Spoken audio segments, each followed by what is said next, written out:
Hello, I am the Flawless Walrus, and welcome to another Death Battle prediction video. But first, we have Alex versus Cole.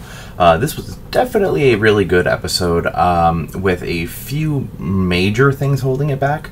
It is funny because it is one of those episodes where there aren't a lot of minor issues going on, but like the one big issue that seems to be with this episode is a pretty major one that kind of stays throughout most of the episode.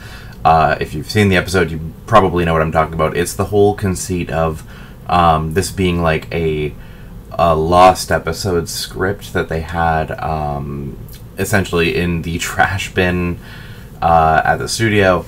So inherently, I feel like it went in being like, I guess, overly harsh. Because the first thing that they say is that, like, oh, we found this in the trash. And, like, it's just like, okay, well, the reason you threw it out then would be because you didn't want to do it. And it kind of just, like, it takes that negativity and runs with it.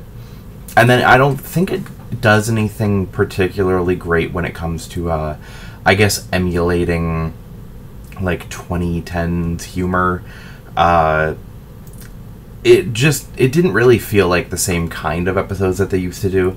If anything, I think instead of referencing what would have been popular during 2013, it probably would have been better to actually just watch a shitload of like season 2 episodes and work from there. Because I don't really think that it worked very well, and a lot of it was more distracting / annoying than anything else. But ultimately, it was only really for the analysis, and then it got thrown out for the verdict. Speaking of, the fight itself was pretty stellar. The only issue with it was the lip movements were pretty janky at points, but I feel like that's mostly an issue of the models themselves. Whew. So with them being fucking ancient models, it's not like you're going to get the best mouth movements out of these characters. So that wasn't something that I was going like, oh, they should have improved that, because that would require, like, breaking down the models and, like, remeshing all the bones and stuff like that. It's absolutely not worth the time to make, like, 8 seconds of the animation a little bit smoother looking. It's definitely not worth it. The action was stellar. They used a lot of their powers. The music was actually really good. What seems to be a often hot buzzer topic with the death battle is when there's rap in the tracks. I think this one worked fine. I'm not personally usually the biggest fan of rap, but I think this one worked very well. And how often in a rap track do you get to say, man, those violins at the end went really fucking hard? It was great for that too. The kill shot was excellent and referenced a shot from Infamous. Yeah, Infamous, not Prototype. And yeah, it was just a great time all around. The research was on point, everything good. So then we come to our next one, which this is going to be a thing. I don't know how people are going to react to this one because it's Megatron versus Frieza. So this is one of those ones that works better inside the Versus community than outside of it. Any casual, any at all, who hear this match, and by casual I mean people who aren't like super in the know about like the exact nitty-gritty stats of these characters. If you just go up to someone who's aware of both characters and say, hey, who wins a fight, Frieza or fucking Megatron? They're gonna be like, the guy who can turn into a car and has a laser beam? Yeah, he's getting his ass beat by the Planet Buster. Which makes it just all the funnier that it actually looks like there's a solid chance that Megatron might win this.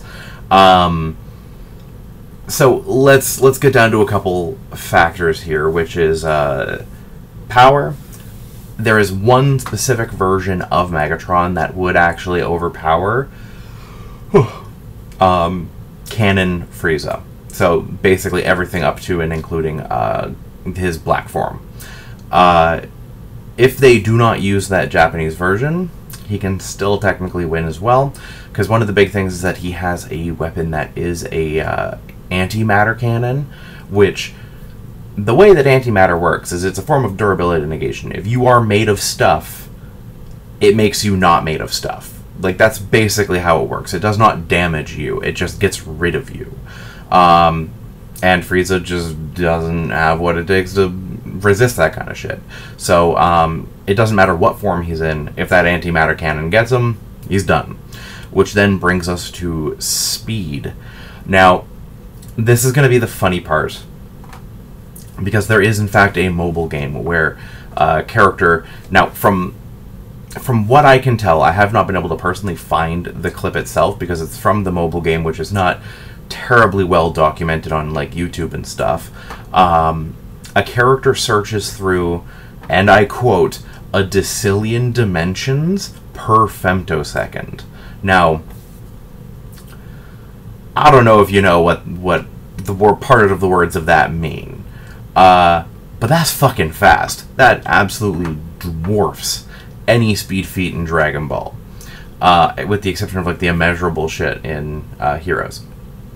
So, we have a weapon that Frieza can't resist, and the speed to make Frieza basically a statue. That sounds like a winning combination to me, especially for the fact that Frieza isn't really much in the way of hacks. That's actually one of the issues with a lot of Dragon Ball characters.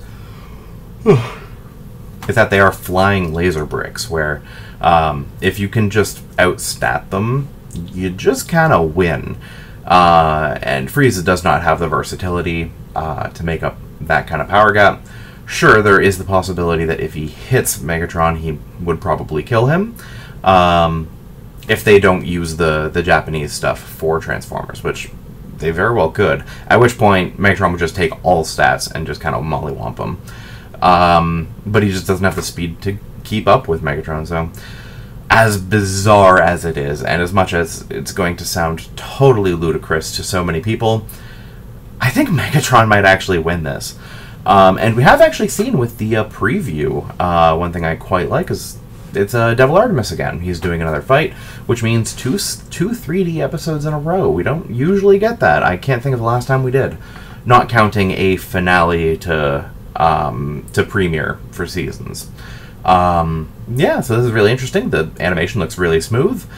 They did get, I believe it is Little Grebo for Frieza, which Team 4 Stars Frieza is absolutely amazing. So it's one of the best voiced characters. I cannot wait. Yeah, other than that, I don't have too much to say otherwise. It's going to be a treat to see. I'm very curious to see what the reaction videos are going to look like for this one. There's going to be a lot of pissed off people. But until then, I will see you guys later.